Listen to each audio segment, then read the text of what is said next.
Benjamin Netanyahu के सामने बड़ा संकट खड़ा हो चुका है। ईरान के सर्वोच्च नेता अली खामनेई ने अपने एनएसए को हिजबुल्लाह के गढ़ में भेजा है। हिजबुल्लाह का गढ़ यानी कि लेबनान की राजधानी बैरूत, और बैरूत से जो 3 बातें निकलकर सामने आई हैं उसे लेकर व्हाइट हाउस तक हड़कंप मच गया। अगले कुछ दिनों के अंदर पश्चिम एशिया में एक नया फ्रंट खुल सकता है। वैसे खबर ये भी है कि इजराइल अब ईरान पर फिर से स्ट्राइक करने का प्लान बना चुका है। जब गाजा में बम फट रहे थे, जब गाजा पर बंकर बस्टर गिर रहे थे, इसी दौरान 24 घंटे के अंदर इजराइल ईरान के बीच बहुत बड़ा उलटफेर हो चुका है। ईरान ने इजराइल के खिलाफ हिजबुल्लाह को फिर से सुपर एक्टिव कर दिया है। हसन नसरल्लाह की बरसी पर ईरान के राष्ट्रीय सुरक्षा परिषद के सचिव अली लारिजानी पहुंच गए लेबनान। लारिजानी ने बैरूत पहुंचकर साबित कर दिया कि ईरान हिजबुल्लाह के साथ खड़ा है। हसन नसरल्लाह के बेटे जवाद नसरल्लाह यानी कि जूनियर नसरल्लाह ने भी कह दिया है कि हिजबुल्लाह हथियार नहीं डालेगा, यानी कि इजराइल को टक्कर मिलती रहेगी। यह है लेबनान की राजधानी बैरूत, जिसमें दक्षिण का ये इलाका हिजबुल्लाह का गढ़ कहा जाता है। हजारों लोग जुटे हैं। मौका हसन नसरल्लाह की बरसी का है। ये लोग उसी जगह इकट्ठा हुए जहां पर नसरल्लाह की कब्र है, और यहां लगे पोस्टर बता रहे हैं कि हिजबुल्लाह सुपर एक्टिव हो चुका है और उसको फिर से सक्रिय करने वाली ताकत ईरान है। नसरल्लाह की बरसी पर हिजबुल्लाह के मौजूदा चीफ नईम कासिम का वीडियो संदेश दिखाया गया। नईम कासिम ने साफ साफ कह दिया कि हिजबुल्लाह जंग के लिए तैयार है। जहां पर नईम कासिम का भाषण चल रहा था, वहां आसपास लगाए गए पोस्टर्स में ईरान के सर्वोच्च नेता अली खामनेई की तस्वीर थी, और साथ में कई जगह हसन नसरल्लाह की तस्वीरें लगाई गई। ये वीडियो देखकर नेतन्याहू की फिक्र बढ़ जाएगी, क्योंकि नईम कासिम ने कह दिया है कि हिजबुल्लाह के लड़ाके हथियार नहीं डालेंगे। इस युद्ध में वो कुर्बानी देने से पीछे नहीं हटेंगे। नईम कासिम ने जो बात कही उसके पीछे ईरान से मिलने वाला इशारा भी है। हसन नसरल्लाह की बरसी पर ईरान के राष्ट्रीय सुरक्षा परिषद के सचिव अली लारिजानी का होना एक बहुत बड़ा मैसेज है। मैसेज ये कि हिजबुल्लाह खत्म नहीं हुआ, हिजबुल्लाह जिंदा है, हिजबुल्लाह लड़ता रहेगा, और ये तीनों बातें सबसे ज्यादा इजराइल को तनाव देंगी। ईरान इस बात की गारंटी दे रहा है। बैरूत में ड्रोन वीडियो बनाकर हिजबुल्लाह ने अपनी ताकत दिखाई है। अब से पहले हिजबुल्लाह को खत्म माना जा रहा था। हिजबुल्लाह पर हथियार डालने यानी कि सरेंडर का दबाव बनाया जा रहा था, लेकिन नसरल्लाह की बरसी पर हिजबुल्लाह ने बता दिया कि उसका युद्ध खत्म नहीं हुआ। हिजबुल्लाह को लेकर सबसे चौंकाने वाली खबर तो कुछ और है। एक तरह से इजराइल के खिलाफ एक नया चक्रव्यूह बनते हुए नजर आ रहा है।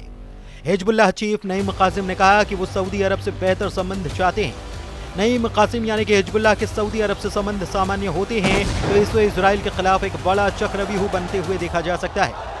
ईरान में राष्ट्रीय सुरक्षा परिषद के सचिव अली लारिजानी ने भी कहा कि सऊदी अरब एक मित्र देश है और वो हिजबुल्लाह की सऊदी अरब से बातचीत की पेशकश का स्वागत करते हैं। अब सवाल यह है कि क्या इजराइल के खिलाफ ईरान, हिजबुल्लाह और सऊदी अरब एक प्लेटफॉर्म पर आ सकते हैं? 19 सितंबर को नईम कासिम ने सऊदी अरब के क्राउन प्रिंस मोहम्मद बिन सलमान को बड़ा मैसेज दिया था। नईम कासिम ने कहा था कि वो सऊदी अरब के साथ नया रिश्ता कायम करना चाहते हैं, बातचीत चाहते हैं, ताकि दोनों पक्षों के बीच जो दिक्कतें रही हैं उन्हें दूर किया जा सके। सऊदी अरब के लिए हिजबुल्लाह का मैसेज अरब मीडिया में छाया रहा, क्योंकि हिजबुल्लाह चाहता है कि इजराइल के खिलाफ अब सऊदी अरब उसके साथ खड़े हो जाए। कतर से लेकर तुर्की और बाकी अरब देशों से लेकर इजराइल तक हर जगह यह खबर छाई रही। गजा में इजराइल की बमबारी, 66,000 लोगों की मौत और 700 दिनों से ज्यादा चली आ रही जंग को लेकर पश्चिम एशिया में बहुत कुछ बदल चुका है। हिजबुल्लाह को लेकर अरब देशों का नजरिया भी बदला है, क्योंकि इजराइल से लगने वाली सीमाओं में सिर्फ लेबनान का हिजबुल्लाह ही रहा है जिसने इजराइल को टक्कर दी। लेकिन ये टक्कर भी हसन नसरल्लाह की मौत के बाद से कमजोर पड़ी है। हालांकि अब बैरूत में इकट्ठा हुई हजारों की ये भीड़ बता रही है कि हिजबुल्लाह फिर से खड़ा हो रहा है। ठीक एक साल पहले 27 सितंबर 2024 को लेबनान की राजधानी बैरूत पर इजराइल का हमला हुआ था। इतने धमाके हुए कि हिजबुल्लाह की लीडरशिप को 100 मीटर गहरे बंकर में पूरी तरह से खत्म कर डाला। इजराइल ने एक साल पहले हिजबुल्लाह चीफ हसन नसरल्लाह को मार डाला था।